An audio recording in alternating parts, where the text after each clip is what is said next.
ഇന്ന് രാവിലെ നീർദോശയാണ് ചായക്ക് ഉണ്ടാക്കേണ്ടത് കേട്ടോ. അപ്പം ഞാനതിൻ്റെ മാവൊക്കെ ഒന്ന് കലക്കി വെച്ച് നമ്മുടെ സാധാ പത്തിരിപ്പൊടി ഇല്ല അതിങ്ങനെ വെറും പച്ചവെള്ളത്തിൽ കലക്കി ഉപ്പൊക്കെ ഇട്ടിട്ട് അപ്പം അത് നീർദോശ ഇങ്ങനെ ഇരുമ്പിൻ്റെ ചട്ടിയിലായിട്ട് ഞാൻ ചുട്ടെടുക്കുക. അത് ചുട്ടെടുക്കാൻ പിന്നെ നമ്മുടെ സാധാ ഓയിലുണ്ടല്ലോ, സൺഫ്ലവർ ഓയിൽ, അതാണ് തേച്ച് കൊടുക്കുക. അപ്പോൾ പെട്ടെന്ന് ചുട്ടെടുക്കാൻ പറ്റും. പിന്നെ കുറച്ച് ഉരുളൻകിഴങ്ങ് ഫ്രൈ ചെയ്തെടുത്തിട്ട് അപ്പോൾ അതിന് ചിക്കൻ മസാലയും കുറച്ച് മുളകും പൊടി, മഞ്ഞൾപ്പൊടി, ഉപ്പൊക്കെ ഇട്ടിട്ട് അതൊന്ന് മസാല പുരട്ടി വെച്ചു, അതൊന്ന് ഫ്രൈ ചെയ്തെടുത്തു.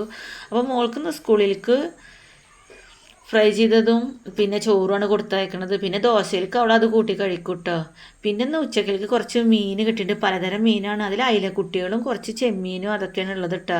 അപ്പോൾ അതൊക്കെ ഒന്ന് കഴുകി വൃത്തിയാക്കി മുറിച്ചെടുത്തതിന് ശേഷം പിന്നെ കൂട്ടാനിങ്ങനെ മുളകും വെള്ളമാണ് ഞാൻ തിളപ്പിക്കണത്. മുളകും പുളിയും പിഴിയാന്നാണ് പറയട്ടെ, ഇങ്ങനെ വെറും മുളക് ഉണ്ടാക്കണേന്, മുളക് കറി വെക്കണേന്. അപ്പോൾ പിന്നെ അതൊക്കെ കറിയൊക്കെ അടുപ്പത്ത് വെച്ചു. അത് തിളച്ച് വന്നതിന് ശേഷം അതിലേക്ക് മീനൊക്കെ ഇട്ട് കൊടുത്ത് ഒരു സൈഡിൽ ഞാൻ മീൻ ഫ്രൈ ചെയ്യാൻ വെച്ചു. പിന്നെ കറിയൊക്കെ ഒന്ന് വെന്ത് വന്നതിന് ശേഷം അതൊക്കെ ഒന്ന് താളിച്ചിട്ടു കേട്ടോ. പിന്നെ ഞാൻ എന്താ ചെയ്തിട്ട് അന്ന് പിന്നെ കുറച്ച് അരി വെള്ളത്തിലിട്ട് വെച്ച് ഉഴുന്നും പച്ചരിയൊക്കെ കൂടി നാളെ ദോശ ഉണ്ടാക്കുമല്ലോ വിചാരിച്ചിട്ട്. പിന്നെ ഇവിടെ ഇഞ്ചി വെളുത്തുള്ളിയും പച്ചമുളകൊക്കെ മേടിച്ചിട്ടുണ്ടെങ്കിൽ ഞാൻ ഒന്നാകെ അതൊക്കെ കണ്ട് തോല് കളഞ്ഞിട്ട് അതൊക്കെ ചതച്ച് വെക്കുക ചെയ്യട്ടോ. പിന്നെ അതിൻ്റെ ഇടയിൽ ഉള്ളിത്തോലൊക്കെ ഞാൻ വേപ്പിൻ്റെ ചോട്ടിൽ കൊണ്ടുപോയിട്ട് അപ്പോൾ വെളുത്തുള്ളി ഇഞ്ചിയും കുറച്ച് പെരിഞ്ചീരകം ഇട്ടിട്ട് നന്നായി മിക്സിയിൽ ഇങ്ങനെ ചതച്ചെടുത്ത് ഇങ്ങനെ മസാല ഉണ്ടാക്കി വെച്ചിട്ടുണ്ടെങ്കിൽ പിന്നെ നമുക്ക് ഇറച്ചിയൊക്കെ കിട്ടിയാൽ വെക്കാൻ ഒരു ബുദ്ധിമുട്ടില്ല.